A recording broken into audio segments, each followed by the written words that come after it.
I looked up from my azaleas, wiping the damp Georgia soil from my hands into my apron. My little house on our quiet Atlanta street had never felt so secure, but lately it had also felt different, like a vault. It had been 3 weeks since I'd signed the papers for the land sale. $500,000. The money Charles and I had built a lifetime on. It wasn't just money. It was security. It was the legacy I'd promised the pastor for the new church building fund. That evening, as I sat on the porch in Charles's old armchair as the sun went down, I heard his voice, low and clear from a night long ago. "Josephine," he had warned me, taking my hand. "Jamal has a good heart, but that Brenda, be careful, my love. She has a hunger that can never be filled." The phone rang, jarring me from my thoughts. It was Jamal. His voice was electric. "Mom, I've got incredible news."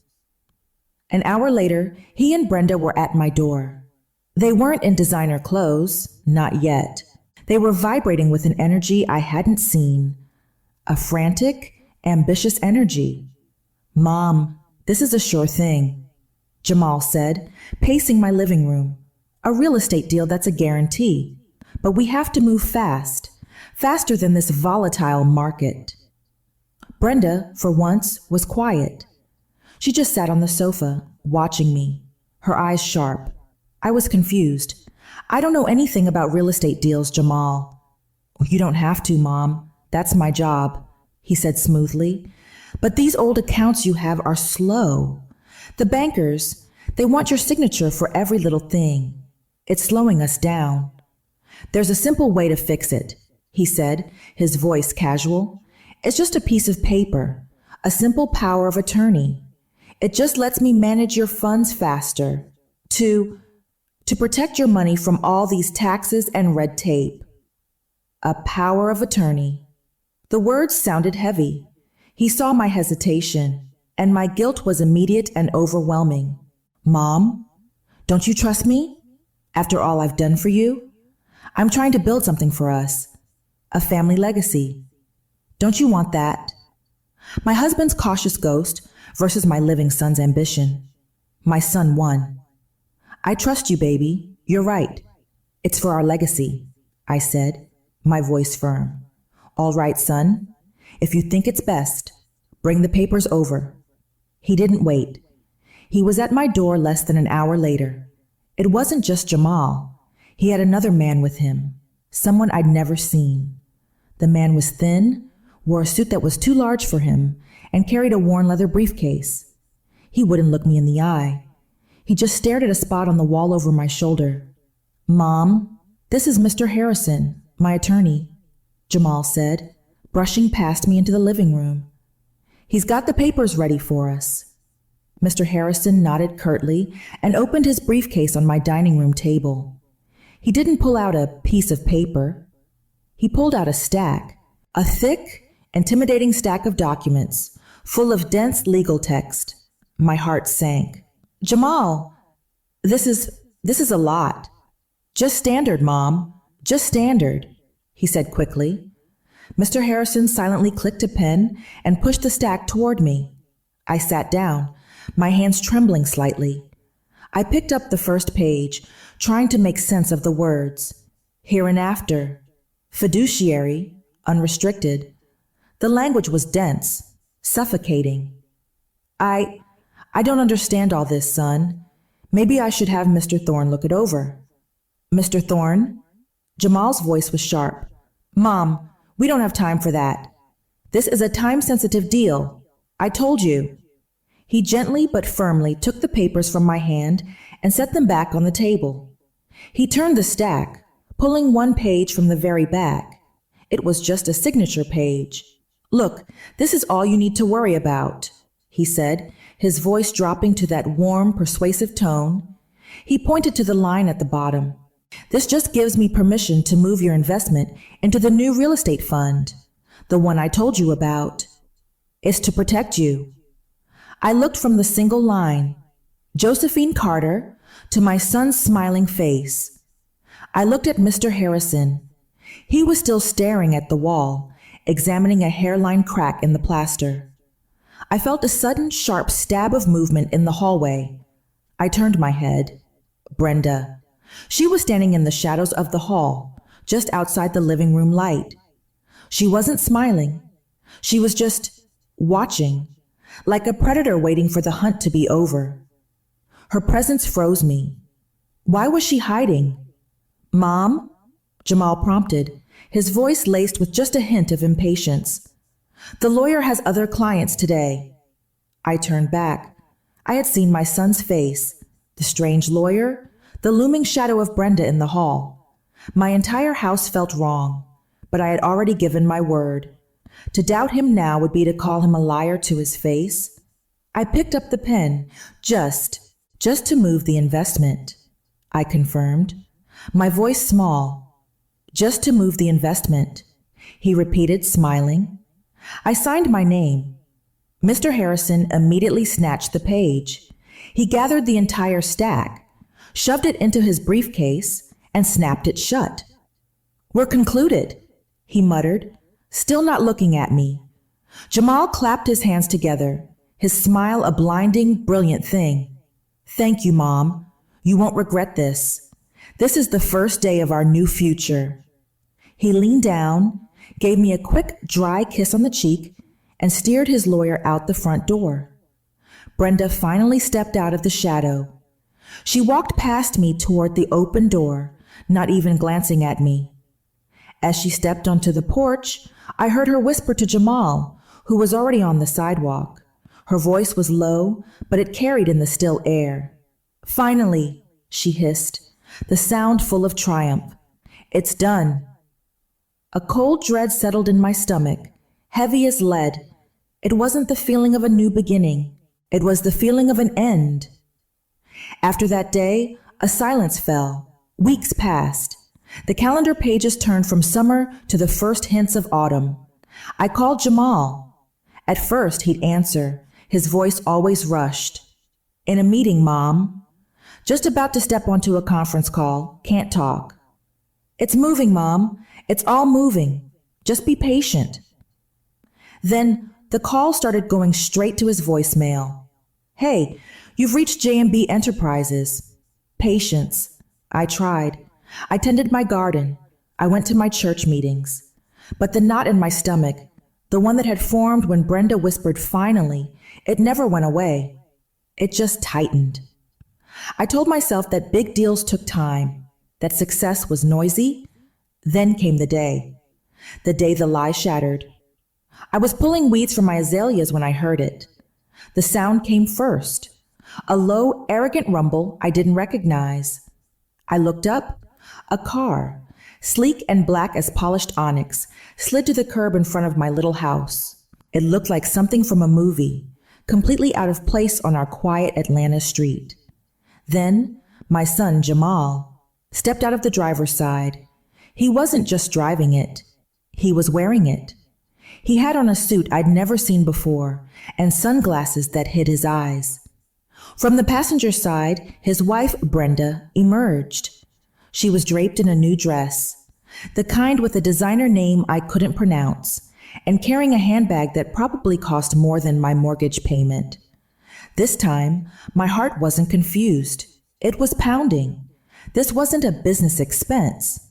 This was my $500,000. This was my legacy. This was my home. I walked toward them, my hands already shaking. Jamal, Brenda, I called out, my voice tight. My goodness, what is this? Jamal looked away, sunglasses hiding his eyes. Hey, Mom, just handling business. Brenda ran her hand over the car's hood, a possessive, smug gesture. I've been calling you, son, I said, struggling to keep my voice even. You said you were in meetings, but this car. Jamal, where did this come from? Brenda was the one who answered, that same sharp, scraping laugh. Oh, Josephine, she said, her voice dripping with false pity. That was the consulting fee. Fee? I felt the blood drain from my face. What fee? The investment, Brenda said, stepping so close I could smell her cloying, expensive perfume. It didn't work out. It was volatile. She waved that dismissive hand. The money's gone. The words hit me like a physical blow. I stumbled back, my hand flying to my chest. Gone? My voice cracked. Brenda, what are you talking about? Jamal. That was everything. I looked at my son, my boy. He wouldn't look at me. He just stared at the steering wheel of his new car.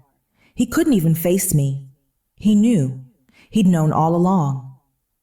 Brenda sighed, that awful theatrical sigh of impatience. You should really learn how to live more. Frugally, Josephine. Times are hard. They got back in the car. The engine roared. They drove away, leaving me standing on the sidewalk, choking on the smell of their exhaust and their betrayal.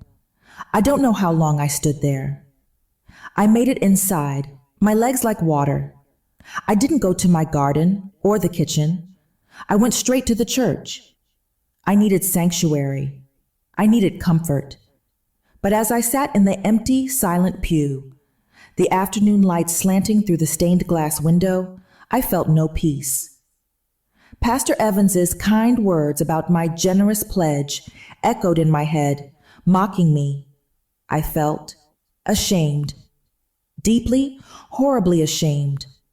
I hadn't been robbed by a stranger in the night. I had been hollowed out by my own child, in broad daylight, with my own pen. I couldn't tell the pastor. I couldn't tell the congregation. I couldn't bear the pity in their eyes. I sat there until the sun went down, the shame hardening into something else, something cold and hard. Resolve. I went home. I pulled out the copy of the POA Jamal had left. My eyes scanned the page, past all the legal words I didn't understand, until I found what I was looking for. An address. J&B Enterprises. It was in a part of town I didn't know well, but I knew of it. I folded the paper and put it in my purse. I wasn't going to call. I wasn't going to wait for another lie. I was going to see this company for myself. The next morning, I did not dress for gardening. I put on my good suit, the one I wore for weddings and funerals. I put on my hat. I didn't call a cab. I took the city bus, the number 42, across town.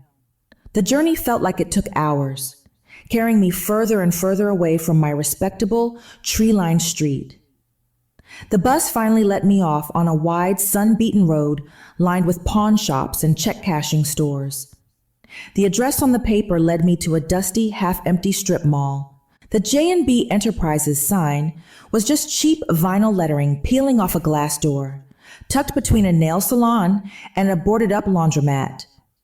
My hand was shaking as I pushed the door open. A little bell tinkled, a cheerful sound in a dead room. The office was empty. Not out to lunch, empty. It was hollow. There was one cheap metal desk, the one I'd pictured Jamal sitting at. A broken chair, a stack of discarded coffee cups in the corner, next to a pile of mail. I walked over to the mail. It wasn't business mail. It was junk mail, addressed to current resident. I bent down and picked up an envelope that had slipped under the desk. It was a red final notice from a high-end auto dealer. This wasn't an office. It was a stage. A cheap set they had rented to perform their little play for me. Spying, Josephine? The voice cut through the silence. I gasped, my hand flying to my heart. Brenda was standing in the doorway, blocking the light. She had her arms crossed, that expensive handbag dangling from her wrist. Her face was not smiling. It was cold with contempt. Brenda, I whispered, Where is everything? Where is the company? She laughed. That hard, scraping laugh. Company? You're standing in it, old woman. This is it. This was all it took to get you to sign. But Jamal says whatever I tell him to say, she snapped, stepping into the room. And you You were so desperate to believe him. It's for our legacy, Mom, she mocked, her voice a cruel imitation of his. Tears welled in my eyes, hot and stinging. How could you? That was my life. That was my husband's legacy. Oh, stop it, she said, waving her hand dismissively. It's just money. And now, it's our money. She walked right up to me, close enough that I could see the hard triumph in her eyes. There's nothing here for you. You signed the POA. You have no rights. You gave us everything. She looked around the empty, squalid room, then back at me. You're just a foolish old woman, she whispered, her voice a venomous hiss.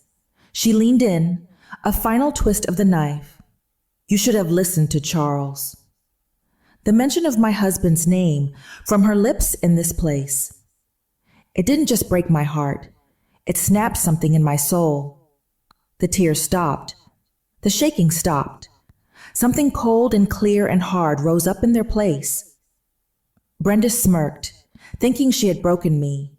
She turned and walked out, her heels clicking on the cheap linoleum, leaving me alone in the wreckage of my son's lie. I don't remember the bus ride home. I must have looked like a ghost, sitting there in my good suit, clutching my empty purse. I walked into my house. The silence that had once been peaceful now felt like a tomb. I was hollowed out. Everything Charles and I had built, 40 years of work and sacrifice, gone. Wiped out by a cheap pen and my own foolish trust. I sank into the chair in my living room, the one Charles always sat in. Brenda's words echoed in the quiet. You should have listened to Charles. The cruelty of it was breathtaking. To use my dead husband's name against me, to mock me with his wisdom. You should have listened to Charles. A thought, small and sharp, cut through the fog of my grief. She was right. I should have listened to him. My gaze drifted to the old mahogany bookshelf. On the bottom shelf sat a small cedar box. It was where I kept Charles's things, his reading glasses, his favorite tie clip, the pocket watch I'd given him on our 25th anniversary. I hadn't opened it in years. I knelt, my knees cracking. I pulled the box out. The scent of cedar and old paper filled the air. I ran my fingers over his watch. I touched his glasses, and underneath it all, at the very bottom, my hand brushed against something I'd forgotten was there.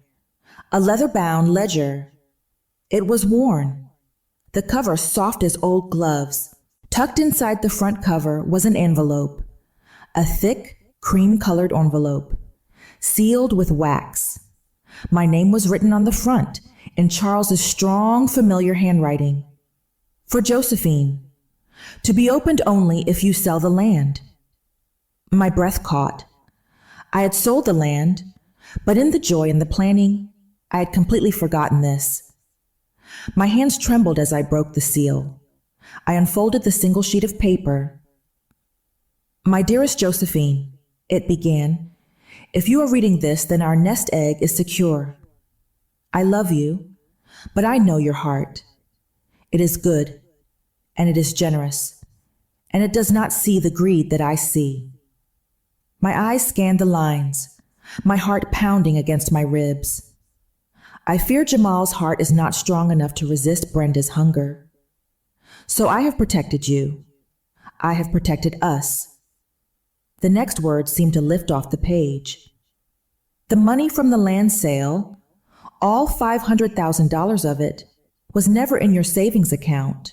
The developer paid it directly into an irrevocable trust I set up before I passed. I read the line again and again. An irrevocable trust.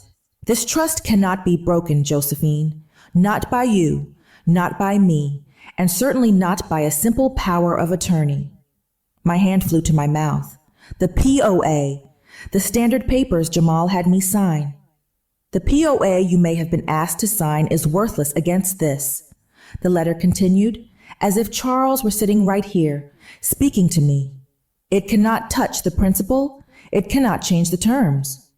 The money is safe. Your money is safe. Tears streamed down my face. Not tears of sorrow.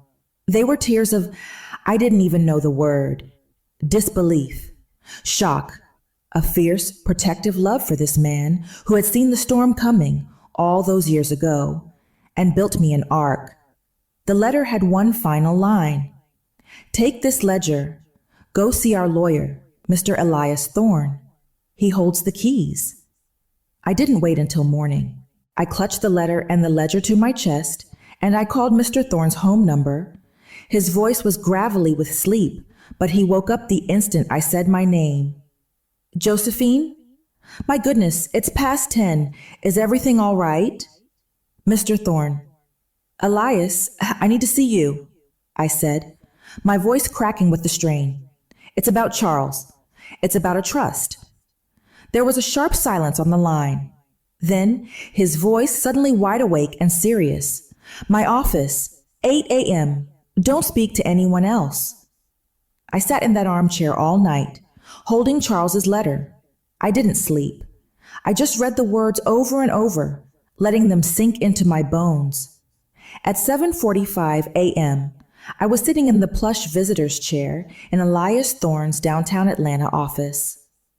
The room smelled of old books, leather, and strong coffee. Mr. Thorne was a tall, sharp man with kind eyes and a no-nonsense set to his jaw. He had been Charles's friend since before I'd even met him. He looked at me over his spectacles. Josephine, you look like you've seen a ghost. I think I just heard from one, I whispered. I pushed the letter and the ledger across his polished desk. He read the letter first, his face impassive. Then he read it again, a slow, sad smile touching the corners of his mouth. He really did it, he murmured. That magnificent, stubborn man. He opened the ledger, running his finger down the columns. He turned to his computer, his fingers flying across the keys.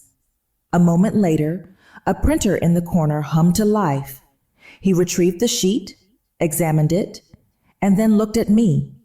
The sad smile was gone, replaced by one of professional satisfaction. Josephine, he said, his voice firm and clear. Charles was a smart man. The Josephine Carter Irrevocable Trust is ironclad.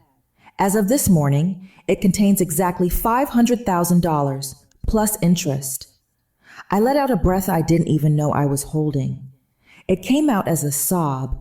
So it's safe? It is impenetrable, he confirmed. A trust owns its own money, Josephine, he added gently. It is not in your personal account at all, so no power of attorney can ever reach it. That power of attorney they tricked you into signing, it's worthless. I've already reviewed a copy from the land sale. It gives Jamal authority over your personal checking account, which I believe currently holds about $800. He leaned forward. Jamal and Brenda never touched a single penny of that $500,000. The relief was so profound, so total, I nearly fainted. But then the image of the black car, of Brenda's smug face flooded back. But, Elias, I don't understand, I said, my brow furrowing. The car, the clothes, the jewelry. I saw it. They were spending something. Mr. Thorne's smile widened. It was not a kind smile. It was the smile of a hunter. Oh, that, my dear Josephine, he said, folding his hands on his desk. That is the beautiful part. They've been spending their own money. I blinked. But they don't have any money. Precisely, he said. Or rather, they've been spending money they don't have. They've been taking out high-interest short-term loans, believing in their arrogance that they could pay them all back the second they liquidated your $500,000. He let the words hang in the air. They haven't just been committing fraud, Josephine, he said, his voice dropping. They've been building their own prison. I felt a cold fire spread through my veins, the shame I'd felt in the church, the fear I'd felt in that empty office. It all burned away, leaving something hard and clear in its place. They thought I was a fool, I said, my voice quiet but steady. They thought Charles was a fool. Greed makes people sloppy, Josephine, Elias said. He picked up his phone. Give me 24 hours. I'm going to find out exactly how deep a hole they've dug for themselves. He told me to go home, to rest, to act as if nothing had changed. Act defeated, he advised. Let them enjoy their little fantasy of wealth. The higher they are, the harder they fall. I did as he said. I went home. I watered my azaleas. I baked a sweet potato pie, the smell filling my kitchen. But I wasn't the same woman who had left that morning. The woman who had been fooled was gone. The next afternoon, Elias called me back to his office. His desk was covered in papers, printouts, public records. It's worse than I thought, he said, but he looked almost pleased. J&B Enterprises is a shell corporation, registered 3 months ago. It has 0 assets, 0 income. It's just a name on a piece of paper.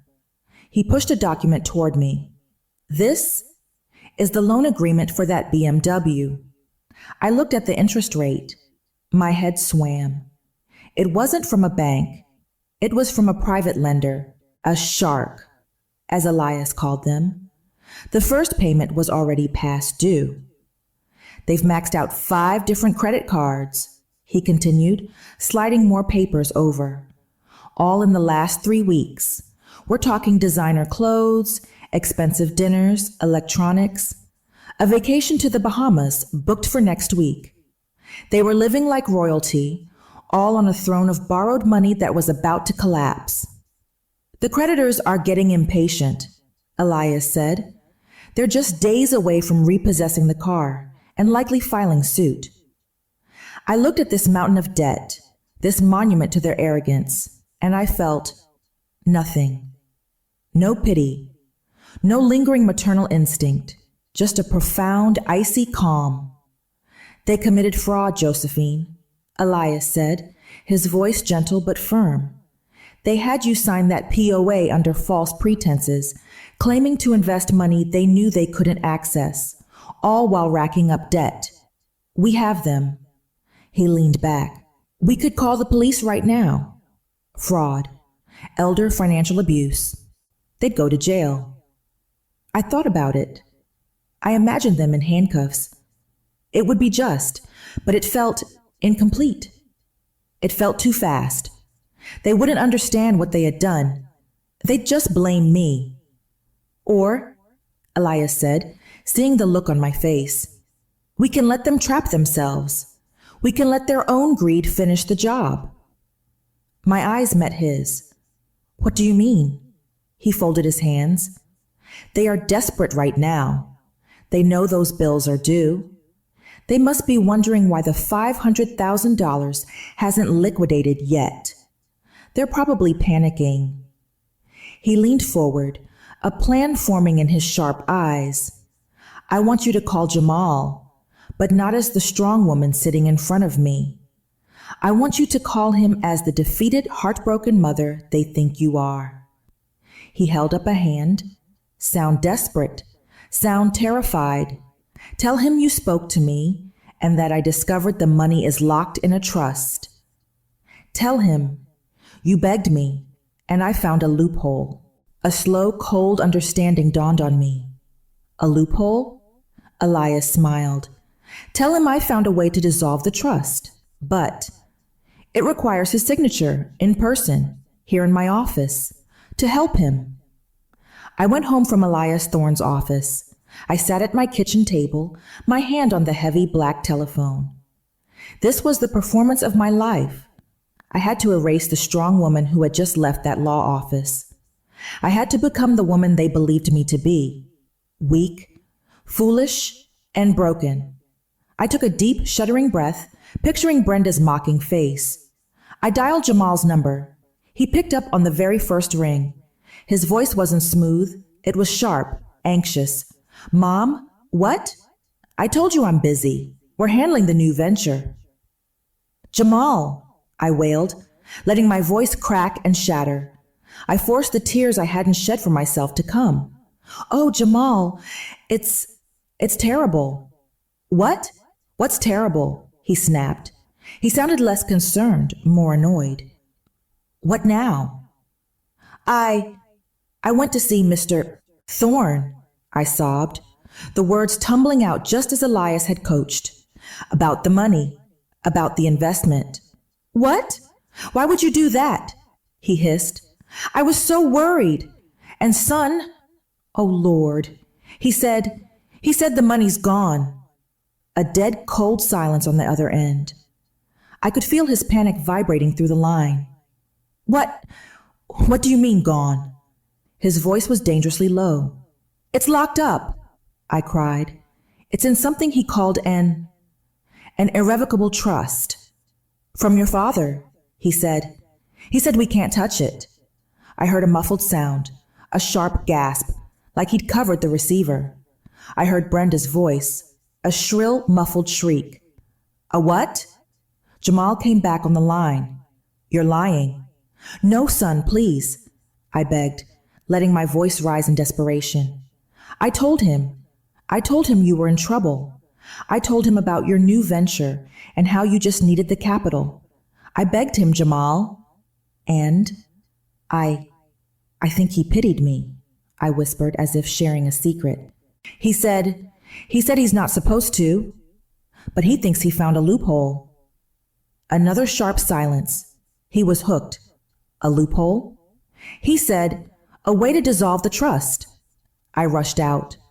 A way to get the money out. But he said he needs you. He needs you to come to his office. He said he needs your signature on the release papers. I heard a clatter, as if he dropped the phone.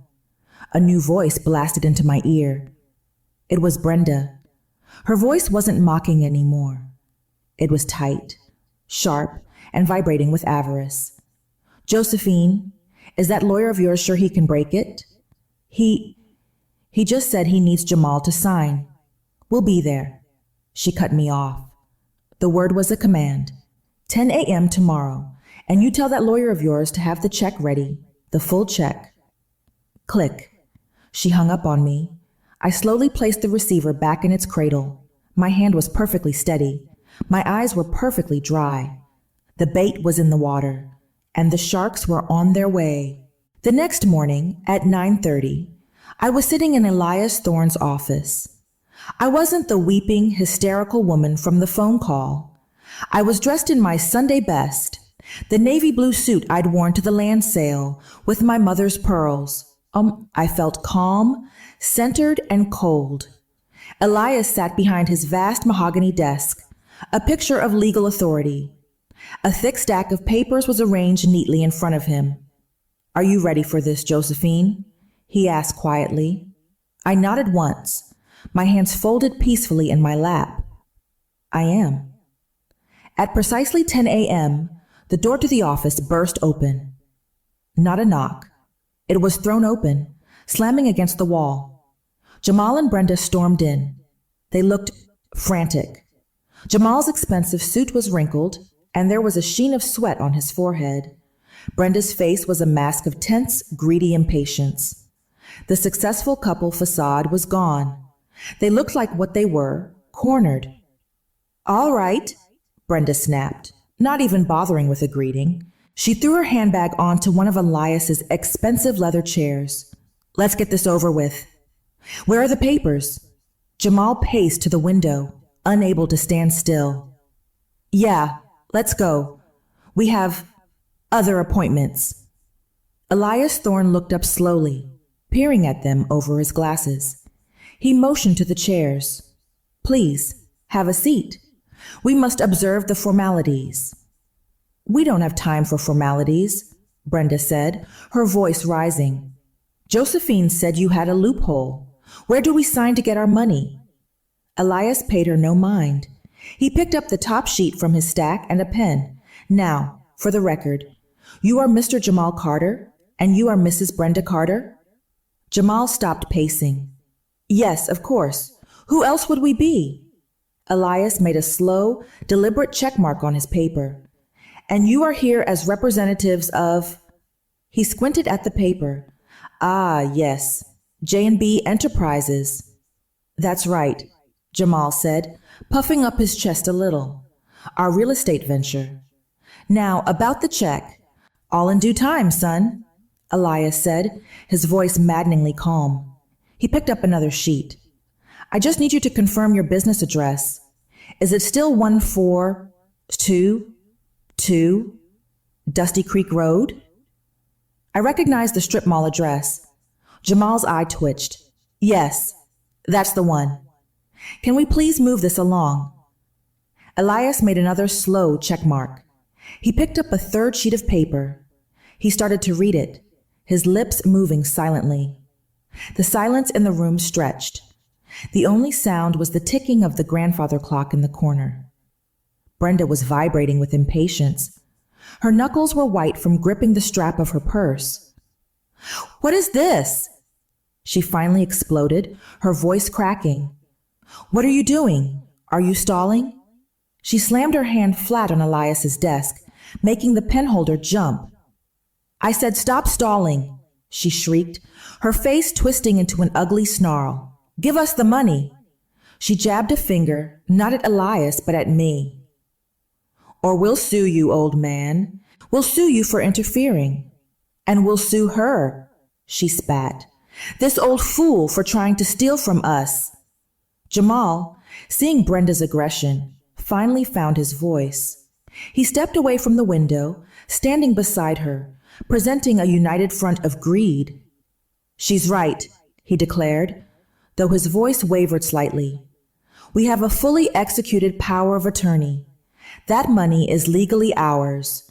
You, sir, are interfering with our assets. He turned his gaze on me. The warmth was gone. His eyes were cold, hard, and empty. It was like looking at a stranger. And you, Mom, he said, the word mom sounding like an insult. Trying to hide behind this lawyer. Trying to go back on your word. Mom, don't make this harder than it has to be, he added, and for a moment I heard a flicker of real panic in his voice. We just need what is ours. Brenda saw her opening. She leaned across the desk, her face inches from Elias. You think you're clever, don't you? Both of you. Then she turned that venom on me. She gave a low, cruel laugh. You really tried to be clever, old woman. After all we did for you. After we offered you a chance to be part of our success. Her voice dropped to a conspiratorial whisper. Here's what's going to happen. You're going to sign that release right now. I just stared at her, my hands gripping the arms of my chair. Or, she continued, her smile widening into a predatory grin, we will walk out of this office and we will file a motion in court. A motion for what? I whispered, my voice trembling, or so I let it. A motion to have you declared incompetent. She spat the word, mentally unfit, senile. My breath hitched. This was the true attack. Jamal nodded, his face set in grim agreement. We'll tell them how you're forgetting things, how you're giving away family money, how you can't be trusted with your own finances. We have a POA. The judge will see. We will take control of everything, Brenda finished, her eyes gleaming. The trust, this house, your little bank account, all of it. She leaned back, folding her arms, the picture of triumph. You'll die in a state home, Josephine, a charity case. Is that what you want? I looked at my son, my only child. He stood there nodding, willing to have his own mother declared insane to steal her money. The room was silent. The clock ticked. I looked down at my hands clasped in my lap. I let a tear roll down my cheek. I let my shoulders slump. I let them see a broken, terrified old woman, cornered and defeated. I looked up at Elias, my eyes pleading. Elias Thorne calmly finished his notation on the paper in front of him. He placed his pen down, perfectly parallel to the desk blotter. He looked up, first at Jamal, then at Brenda. His face was perfectly calm. Incompetent, he said, as if tasting the word. That's a very serious accusation. Elias Thorne steepled his fingers, his gaze sharp as a razor. A very serious accusation, and a very foolish one. Brenda's smirk faltered. What did you say? There's just one problem with your plan, Mrs. Carter, Elias said, his voice dropping to a courtroom boom. A rather large $500,000 problem. He tapped the thick stack of papers in front of him. You can't sue for money you never had. Jamal and Brenda just stared, their aggressive postures frozen. This, Elias said, lifting the top paper, is the charter of the Josephine Carter Irrevocable Trust, established by her late husband. And this, he lifted another, is the wire transfer confirmation from the developer, depositing $500,000 directly into that trust. He looked directly at Jamal. The power of attorney you had your mother sign is worthless. It gave you, as I noted earlier, authority over her personal checking account, which currently holds $842. Brenda's face went pale, a dull, sickly white. What are you talking about? The loophole. You said, I said no such thing. Elias corrected her, his voice cold. My client informed you that she had begged me, and she thought I had found one. A desperate, terrified woman, wasn't she? He looked at me, and I allowed the fear to drain from my face, replaced by the cold, hard calm I'd been holding inside. Brenda's eyes darted between us. The trap was springing shut. But Jamal stammered, his mind struggling to catch up. The money. We spent... The car. Ah, yes, the car, Elias said, picking up a third document. And the loans, and the credit cards, and the vacation to the Bahamas. You see, Mr. Carter, you never had access to a single dollar of that trust. You've been spending your own money. Or to be more precise, Elias continued, money you borrowed from some very impatient people. People who, unlike your mother, fully expected to be paid back. Brenda was shaking her head. A low sound of denial caught in her throat. No, you're lying. This is a trick. It's no trick, Elias said. He reached for the intercom button on his desk. I believe you've kept our other guests waiting long enough. You can send them in now. Jamal and Brenda looked at each other, their shared greed instantly replaced by a shared, primal terror. Guests? What guests? The office door opened. It wasn't a lawyer.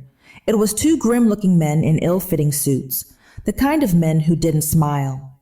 Ever. One of them was holding a clipboard. He looked past us, his eyes landing on Jamal.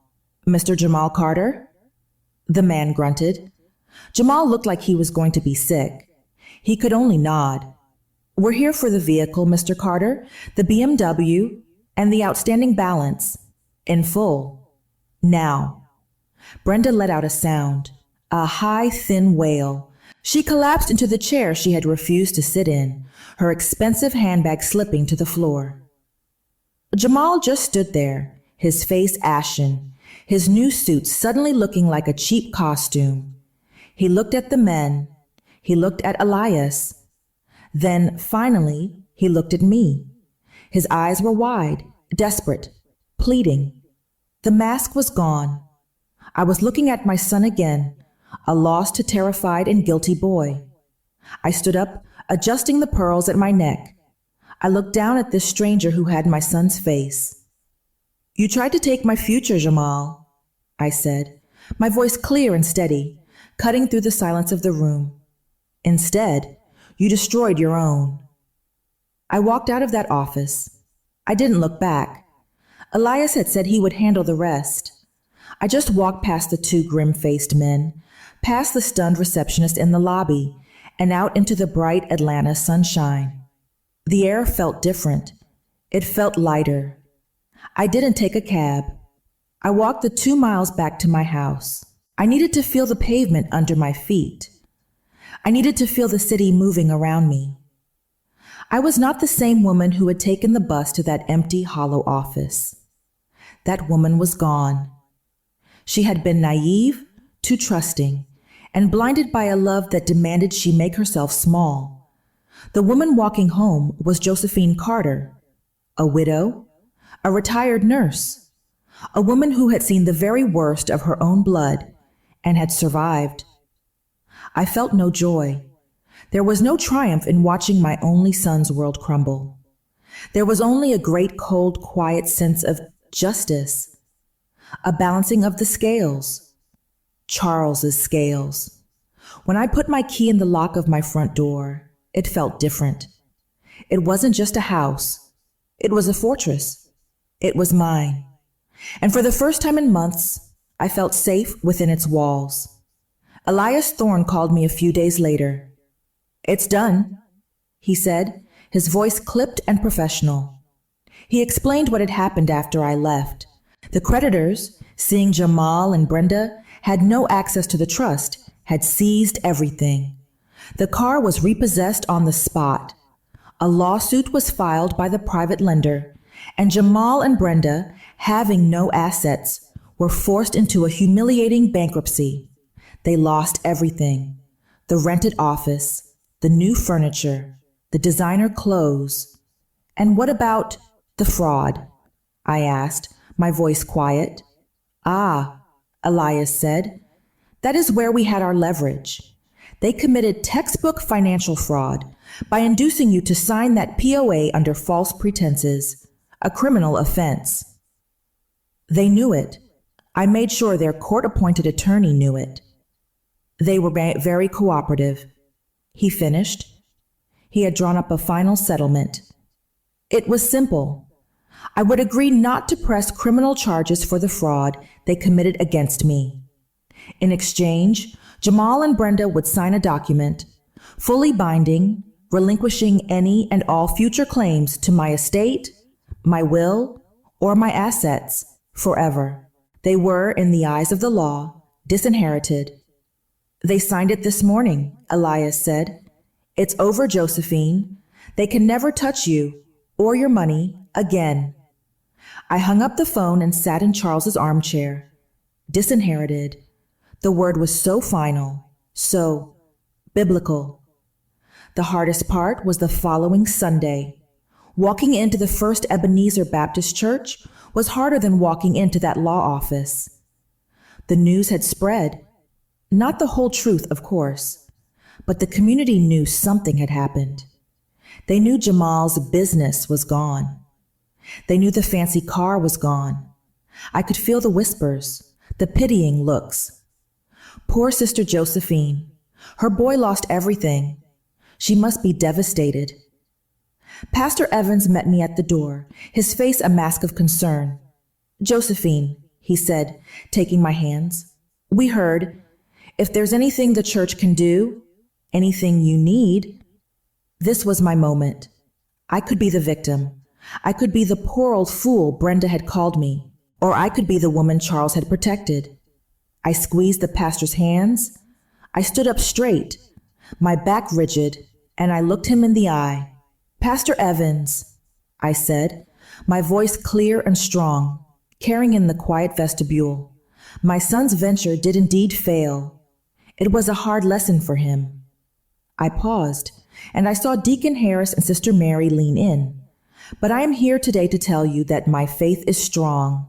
And," I added, "my finances are, praise the Lord, perfectly secure." The pity in the pastor's eyes vanished, replaced by surprised respect. "Amen, Sister Josephine. Amen. In fact," I continued, "I was hoping to meet with you and Mr. Thorne this week. I believe I have a promise to keep." The following Tuesday, I sat in the pastor's office. Elias Thorne was on my right, the pastor and the head of the church board on my left. Elias slid a certified check across the table. The pastor looked at it, his eyes widening. He looked at me, then back at the check. "Josephine, This is 10 times your original pledge. I know, I said. My late husband, Charles, was a very smart man. He wanted our legacy to be one of faith and of community. He always said this church was the rock we built our lives on. The pastor was speechless. He took off his glasses and wiped his eyes. Josephine, this will do more than build the new wing. This will build the entire community center we've been praying for. Then let's call it that, I said, a small, real smile touching my lips for the first time in months. 6 months later, I stood on a small stage, the spring sun warm on my face. Behind me was the brand new Josephine and Charles Carter Community Center. It was beautiful, all brick and glass with a nursery, a soup kitchen, and classrooms. The entire congregation was there. The mayor was there. I was no longer poor Josephine. I was Mrs. Carter, our philanthropist, our pillar. Pastor Evans called me to the podium to cut the ribbon. The applause was a thunderous, warm wave. I looked out at the faces, my friends, my community, my family. I saw my life, not for what I had lost, but for what I had built. I never saw Jamal or Brenda again. Elias told me they had left Atlanta, buried in debt, their reputation ruined.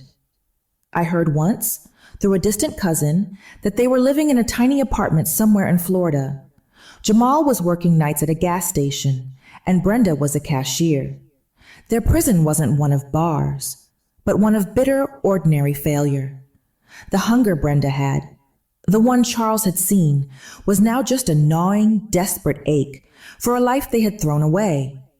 They had it all in their grasp, and in their greed, they had crushed it to dust.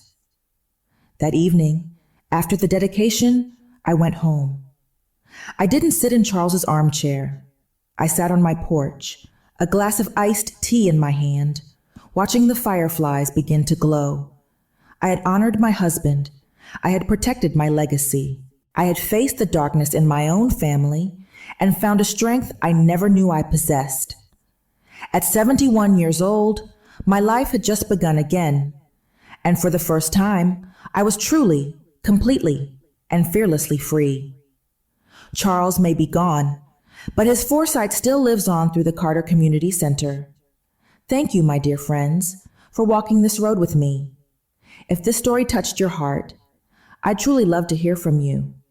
Tell me, what city or country are you listening from, dear?